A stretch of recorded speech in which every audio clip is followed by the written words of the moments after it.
Assalamualaikum warahmatullahi wabarakatuh. Salam sejahtera, salam sehat untuk kita semua. Semoga juga teman-teman dalam keadaan baik-baik saja. Kita baru selesai menyaksikan pertandingan antara Indonesia melawan Lebanon dan kita tahu semua hasilnya adalah kacamata alias 0-0. Sayang memang kita tidak bisa memenangkan laga walaupun memang ada penguasaan bola yang sangat tinggi dari Jai Itses dan kawan-kawan. Kalau dilihat dari semua statistik atau semua aspek memang kita unggul ya, jauh dari Lebanon, tetapi tidak sebiji pun gol yang bersarang di gawang lawan. Nah, ini menjadi catatan penting bagi pelatih Kluivert untuk menatap putaran keempat Piala Dunia Zona Asia di grup B, di mana kita berada dengan ya, tuan rumah Arab Saudi dan Irak. 6 pemain tidak dimainkan, dicoret dalam pertandingan melawan Lebanon ya, termasuk Yasin Hapner di sana, ada Beckham Putra juga, ada Ragnar Oratmangun yang tidak dimainkan, Egy Sain Patinama juga, Nathan Choaon tidak termasuk.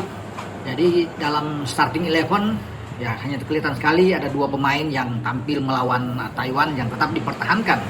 11 pemain pertama oleh Kluivert termasuk penjaga gawang Emil Audero dan Jakob Sayuri yang berada di posisi kanan. Selebihnya itu pemain-pemain yang tidak ditampilkan, termasuk kapten kesebelasan Bang Jai yang berduet dengan Kevin Dix. Ini luar biasa. Kalau melawan Taiwan duetnya adalah Jordi Amat dan Rizky Ridho.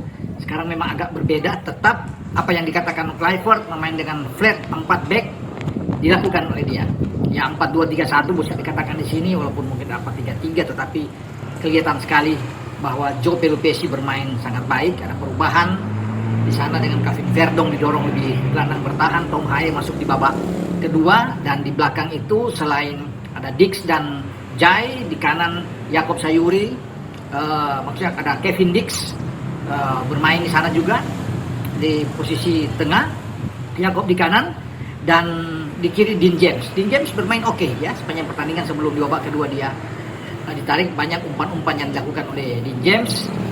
Kemudian ada Lili Pali dimainkan kali ini starter. Kalau lawan Taiwan dia bermain di babak kedua. Dan kita bisa melihat Miliano ada di kanan dan Kakariki Kambuaya bermain sejak awal dan di babak pertama tampil luar biasa. Banyak mendapatkan tackling keras dari pemain-pemain Lebanon. Sementara Mauro Sistra, ya Mauro dipasang di posisi depan. Itu starting 11. Nah, Lebanon terpaksa harus mengeluarkan permainan yang ekstra keras untuk menghadang bagaimana dominasi pemain-pemain Indonesia. Bertahan cukup disiplin di belakang. Memang memperlihatkan bahwa mereka dengan 5 pemain, bahkan 5-4-1 kalau bisa dikatakan, kalau mereka ditekan oleh kita, dan itu perjuangan berat ya mereka. Makanya mereka harus bisa membayar itu dengan banyak kartu kuning yang dikeluarkan wasit untuk pertandingan ini, terutama untuk pemain-pemain Lebanon. Nah, di sini sudah ada sebuah gambaran ya, kalau bisa dilihat dengan patron yang dilakukan oleh Kluivert ya, dengan dia sekarang berubah dari 3-4-3, meninggalkan pola ini yang sudah dipakai sejak lama oleh SBY, sekarang dengan pola 4, dan saya pikir berjalan dengan baik. Hanya saja bahwa masalah buat kita penyelesaian akhir itu yang tidak bisa. Jadi memang kita boleh penguasaan bola yang banyak, tembakan mungkin oke, tetapi yang kita perlukan lagi-lagi adalah gol. Itu yang diinginkan. Sebiji gol pun sudah cukup sebenarnya. Bagi kita ada kepuasan tentunya bagi penggemar sepak bola untuk kita bisa mengalahkan Lebanon. Tapi oke lah, ya kita harus mengapresiasi penampilan dari pemain-pemain kita. Mereka sudah berjuang di lapangan semaksimal mungkin, walaupun hasil akhir adalah 0-0. Ini memperlihatkan juga bahwa pertahanan kita bagus. Tidak tembus dalam 2 pertandingan, baik menghadapi Taiwan dan juga dengan Lebanon. Dan Lebanon kesulitan sekali. Ya, mereka boleh mengalahkan Qatar, ya, tetapi dengan kita mereka tidak bisa berbuat banyak. Ada satu kesempatan dari Karim Darwish yang untuk bisa masuk dari sisi kanan dan melepaskan tembakan, tapi bisa dihadang, dimentahkan oleh Emil Audero dalam pertandingan ini. Tapi tetap bagi Kluivert, Alex Pastoor, Daniel Ansat harus banyak mencatat banyak pelajaran dari pertandingan di sini untuk kita melangkah ke putaran keempat. Dari sini saya bisa gambarkan bagaimana gaya permainan Lebanon ya, untuk kemudian kita akan bermain dengan Arab dan kita akan bermain dengan Irak. Saya rasa pola ini cukup oke lah kalau bisa dikatakan dengan 4 back dan Miliano sekarang bermain di kanan. Oke, ada beberapa manuver yang dilakukan oleh Miliano dalam pertandingan ini, termasuk debut dari Adrian Wibowo.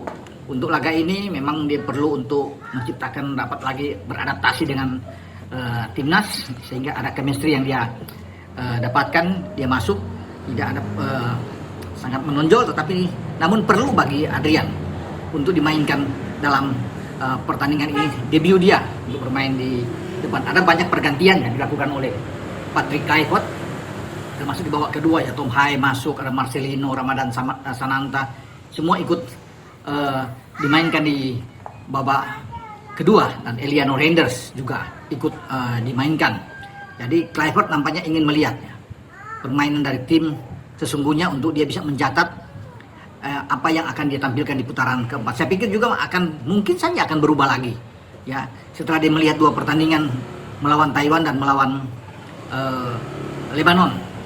Tapi oke, buat kita ya, kita bisa bermain imbang memang ya, kita mungkin ada ketambahan poin dari sisi hasil ini karena Lebanon kan di atas kita, jadi kita bisa mendapatkan sedikit poin untuk di sini atau bisa mengubah peringkat kita yang sekarang di 117 mungkin di 116 ya. Oke lah buat kita, namun tetap harus berbenah karena ini pertandingan terakhir. Pertandingan terakhir dalam arti sudah nggak ada pertandingan lagi bagi timnas karena semua akan kembali berkompetisi di masing-masing klub dan langsung menghadapi pada bulan depan itu, 1 bulan saja ke depan, pada tanggal 8 kita ke Jeddah. Semua akan berkumpul dan bertanding langsung. Jadi nggak ada lagi pemanasan lagi, uji coba. Lawan Lebanon inilah menjadi uji coba terakhir di FIFA Matchday. Semoga ada bahan di sini, evaluasi bagi tim kepelatihan untuk menghadapi laga selanjutnya ya di putaran keempat. Saya yakin dan percaya bahwa kubu Arab Saudi, kubu Irak pasti mengintip ya laga Indonesia dan Lebanon ini.